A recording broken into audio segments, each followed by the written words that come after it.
앗에 이르러 미그론을 지나 믹마스에 그의 장비를 두고 산을 넘어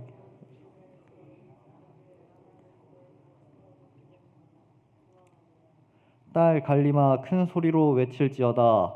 라이사야 자세히 들을지어다. 가련하다 너 아나도시여. 아직 이날에 그가 노에서 쉬고 딸 시온산 곧 예루살렘 산을 향하여 그 손을 흔들리로다.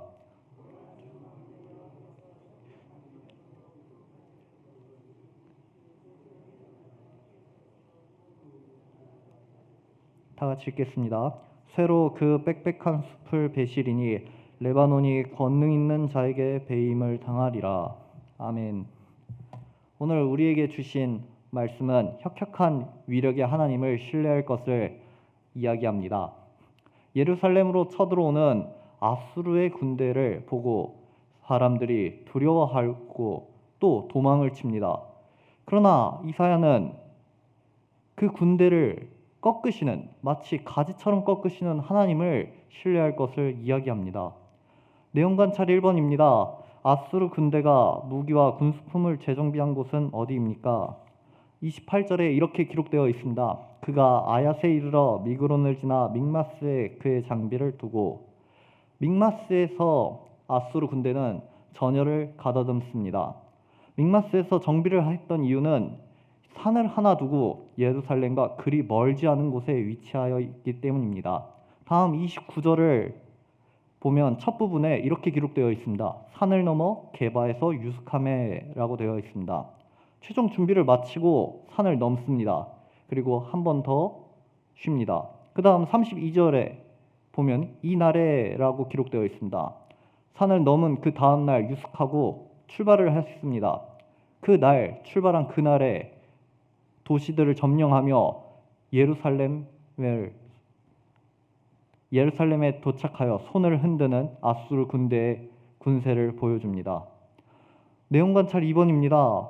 아수르 군대가 게바에 유숙하자 라마와 기브아 주민들은 어떻게 반응합니까? 29절 후반부에 기록되어 있습니다. 라마는 떨고 사울의 기브아는 도망하도다. 분명 어제까지만 하더라도 평상시와 다를 바 없는 오늘 하루를 살 거라고 이 라마 사람들과 기브아 사람들은 생각을 했을 것입니다. 그러나 갑작스럽게 저 옆 동네 게바에 산을 넘은 아수르 군대가 유숙하는 것을 봅니다. 가까이 있던 라마 사람들은 두려워하고 조금 거리가 있던 기브아 사람들은 도망을 칩니다. 굉장히 상식적인 반응입니다. 적군이 눈앞에 있고 우리는 무방비하고 또 싸울 형편은 안 되고 신락 같은 희망을 찾아 도망을 치기도 하고 눈앞에 닥친 이 문제에 절망하며 포기하기도 합니다. 그러나 하나님의 백성은 뭔가 달라야 하지 않겠습니까? 연구와 묵상입니다. 하나님의 징계의 도구였던 아수르는 왜 예루살렘 성을 향하여 돌진하다 하나님으로부터 꺾임을 당합니까? 앞서 이야기했듯이 아수르의 군대는 굉장히 위협적이었습니다. 한나절 만에 예루살렘 앞에서 손을 흔들 정도였습니다. 이 맹렬한 군세는 하나님께서 범죄한 자기 백성들을 징벌하시기 위해 사용하신 것입니다. 그 내용들이 32절까지 있습니다. 그러나 그 다음 구절인 33절에서는 상황이 반전됩니다. 주 만군의 여호와께서 혁혁한 위력으로 그 가지를 꺾으시리니 그 장대한 자가 찍힐 것이요 그 높은 자가 낮아질 것이며. 하나님께서는 어째서 아수르를 꺾으신 걸까요? 막상 준비하고 진행하다 보니 이거 좀 아닌 것 같은데 후회하신 걸까요? 이 이사야의 예언은 히스기야 왕 때 성취된 예언입니다. 앞부분의 말씀들처럼 아수르 군대가 남유다를 공격하러 옵니다. 많은 성읍들이 점령당하고 유다와 또 하나님을 조롱합니다. 그때 히스기야는 눈앞에 있는 이 문제에 절망하거나 도망을 치는 것이 아니라 이사야를 통해 하나님을 찾습니다. 하나님께서는 불순종하는 자신의 백성을 재앙으로 그들을 치고 살아남은 남은 자들을 통해 다시 구원의 계획을 이끄시려 합니다. 그러나 그 불순종한 백성이 다시 돌아온다면, 다시 하나님을 찾는다면 하나님께서는 그들을 외면하지 않으시고 받아주십니다. 노아가 방주를 만들 때 하나님은 그들에게 전하라고 하였습니다. 곧 홍수가 나니 방주로 돌아오라. 또 소돔과 고모라를 멸망시킬 때에도 의인이 있다면 내가 멸망시키지 않겠다 말씀하십니다. 요나를 통해 지금 쳐들어온 이 아수르의 수도인 니느웨 또한 하나님께서 구원하십니다. 심지어 예수님이 십자가에 달려 돌아가실 때 우편에 있던 강도 또한 예수님을 믿고 구원을 받습니다. 하나님께서는 돌아오는 자를 내치지 않고 그 혁혁한 위력으로 그들의 문제를 꺾으십니다. 느낀 점입니다.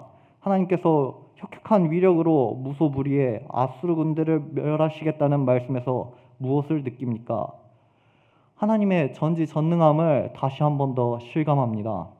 당시 살던 사람들이 보기에 이 상황이 어떻게 보입니까? 언제까지고 평화로운 줄만 알았던 이 일상에 갑작스럽게 전혀 손댈 수 없는 큰 문제가 찾아왔습니다. 희망을 잃습니다. 도망을 칩니다. 그들의 군사는 강하고 또 준비되어 우리가 감히 대적할 수가 없었습니다.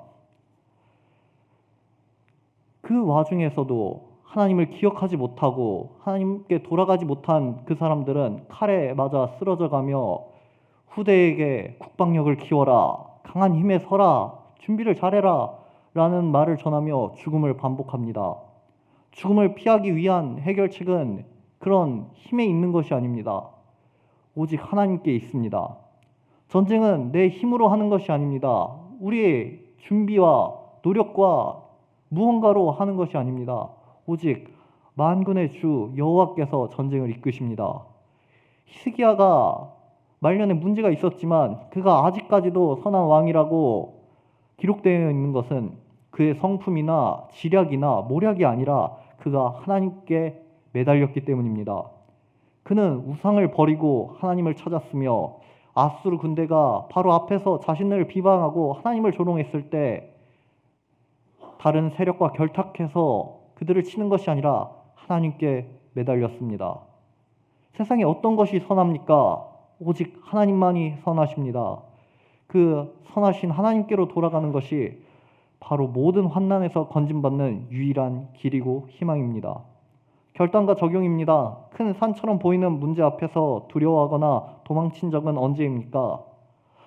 이런 두려움과 피할 수 없는 문제는 매 순간 찾아옵니다. 내 인생의 주인이 나라고 생각했을 때 그 문제를 여실히 느끼게 됩니다. 내 인생은 내가 책임져야 되고 내가 이끌어가야 되고 매 순간 최선의 판단, 최선의 선택을 해야 된다고 우리는 생각합니다. 교회를 다니지 않는 사람들도 한 번쯤은 들어보았을 법한 이 출애굽기의 홍해가 갈라지는 사건은 이 내용을 이렇게 이야기합니다. 출애굽기 14장 10절부터 12절을 제가 읽겠습니다. 바로가 가까이 올 때 이스라엘 자손이 눈을 들어 본즉 애굽 사람들이 자기 뒤에 미친지라 이스라엘 자손이 심히 두려워하여 여호와께 부르짖고 그들이 또 모세에게 이르되 애굽에 매장지가 없으므로 당신이 우리를 이끌어 내어 이 광야에서 죽게 하느뇨 어찌하여 당신이 우리를 애굽에서 이끌어내어 이같이 우리에게 하느뇨 우리가 애굽에서 당신에게 고한 말이 이것이 아니뇨 이르기를 우리를 버려두라 우리가 애굽 사람을 섬길 것이라 하지 아니하더뇨 애굽 사람을 섬기는 것이 광야에서 죽는 것보다 낫겠노라. 바로 앞에는 바다가 있습니다. 뒤에는 바로의 군대와 병거들이 쫓아옵니다. 어디로 도망하든 죽을 수밖에 없습니다.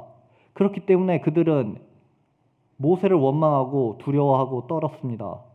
아, 내가 애굽에서 떠나지 말걸, 모세 말 믿지 말걸 이라 생각합니다. 분명 10가지 재앙을 보았습니다. 하나님께서 애굽의 신들을 꺾고 참 신이 유일하신 분이 하나님이라는 것을 보여주셨습니다. 그러나 그들이 본 그 10가지 재앙을 이긴 하나님은 창조주이자 전지전능하신 분이 아니라 내가 잘 선택한 신이다 라고 생각한 것입니다. 그들이 10가지 재앙을 피한 것은 하나님의 은혜고 섭리가 아니라 자신들이 최고의 판단을 했다. 자신들이 떠오르는 태양, 모세의 편에 섰다라고 생각한 것입니다. 그렇기 때문에 이런 죽을 위기에 처했을 때 한탄하고 두려워하며 불평을 합니다. 자신들이 살 길은 내가 잠깐의 판단의 실수로 모세를 따랐구나. 지금 내가 도망치고 살 길은 다시 애굽으로 돌아가서 내가 그들을 섬기는 거야 라고 그들은 생각합니다. 아마 세상에서는 이렇게 상황 판단이 빠르고 피드백을 잘하는 사람을 유능하다, 좋은 사람이다, 성공하는 사람이다 라고 말할 수 있습니다. 그러나 하나님의 백성은 다릅니다. 오직 하나님만을 신뢰하고 인생의 모든 것을 하나님께 의논합니다. 모든 선택을 하나님께 맡깁니다. 인생의 모든 결정이 하나님께 있음을 그들은 고백합니다. 우리 눈앞에 큰 산처럼 보이는 문제와 환난들을 나뭇가지 꺾으시는 혁혁한 하나님을 신뢰하며 나아갑니다. 문제에 두려움으로 반응하는 것이 아니라 문제를 다스리는 하나님을 의지하기 위해 무엇을 결단합니까? 우리가 누리는 이 평안을 점검해 보아야 합니다. 그러기 위해서는 성경을 기준으로 점검을 해야 합니다. 오늘 본문과 더불어 통독할 내용인 에스겔 6장부터 10장까지의 주된 내용은 여호와께서 우상 숭배를 심판하시며 이스라엘을 벌하신다는 내용입니다. 우리가 누리는 평안이 과연 하나님을 따라서 얻은 참 평안인지 아니면 세상을 쫓아 우상을 따라 내가 생각한 대로, 내가 선택한 대로 얻은 평안인지 우리는 성경을 통해 이를 점검해야 합니다. 가장 큰 우상은 돈도 아니고 명예도 아니고 권력도 아닙니다. 바로 내가 하나님이 되는 것입니다. 그런 마음이 있을 때마다 우리는 문제 앞에 설 때 두려워하고 도망치기 바쁩니다. 그 문제를 주관하시는 분이 하나님이시고 해결하실 분이 오직 하나님이라는 것을 내가 하나님이기 때문에 기억하지 못합니다. 우리는 이 문제를 해결하기 위해 정말 내 인생의 유일한 해결책이 오직 하나님임을 기억하기 위해 우리는 말씀과 기도로 이를 기억해야 할 것입니다. 우리 길동교회 모든 인원들이 이런 전지전능한 혁혁한 하나님의 능력을 신뢰하며 우리의 참된 구원이 하나님께 있음을 고백하며 오늘 하루를 살기를 바랍니다. 이 시간 3가지 기도 제목을 두고 다 같이 기도드리겠습니다. 첫째, 내 인생의 주인이 내가 아닌 전지전능한 하나님임을 말씀과 기도를 통해 항상 기억하게 하소서. 둘째, 하나님의 혁혁한 위력을 믿고 세상 앞에서 더욱 담대한 그리스도인으로 살아가게 하옵소서. 마지막으로 땅끝까지 이르러 예수님의 증인이 되게 하여 주시고 선교에 더욱 힘쓰게 하여 주시옵소서.